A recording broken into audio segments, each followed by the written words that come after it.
নমস্কার, শুভ পরিণয় সিরিজের আজ পঞ্চম পর্ব। প্রথমে ক্ষমা চেয়ে নিচ্ছি ভিডিওগুলো এত দেরি করে আপলোড করার জন্য। পরীক্ষা পড়াশোনার চাপে ভিডিওগুলো রেগুলার বেসিসে দেওয়া হচ্ছে না। আজ পিসির বিয়ে উপলক্ষে পিঁড়িজোড়া সাজালাম। পিঁড়িজোড়াই আগে থেকে ডিজাইন করা ছিল, কিন্তু পিসির ঠিক পছন্দ ছিল না। তাই ও আমাকে বলে যে পুরোটাতে লাল রং করে দিয়ে তার উপরে আমার মন পছন্দ মতো ডিজাইন করে দিতে।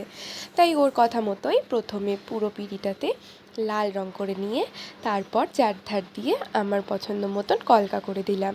তারপর কনের পিঁড়িটাতে করলাম কনের বিয়ের সরঞ্জাম, আর বরের পিঁড়িটাতে করলাম বরের বিয়ের সরঞ্জাম। প্রথমবার করায় সময়ও লেগেছে অনেকটা, কিন্তু শেষে ফলাফলটা খুব সুন্দর হয়েছে। এবার একটু নিজের প্রমোশনটা করে ফেলি। তোমাদেরও যদি এরকম সুন্দর সুন্দর পিঁড়ি, গাছকৌটো, ফুলও ডিজাইন করাবার ইচ্ছা থাকে তাহলে যোগাযোগ করতে পারো আমার সঙ্গে।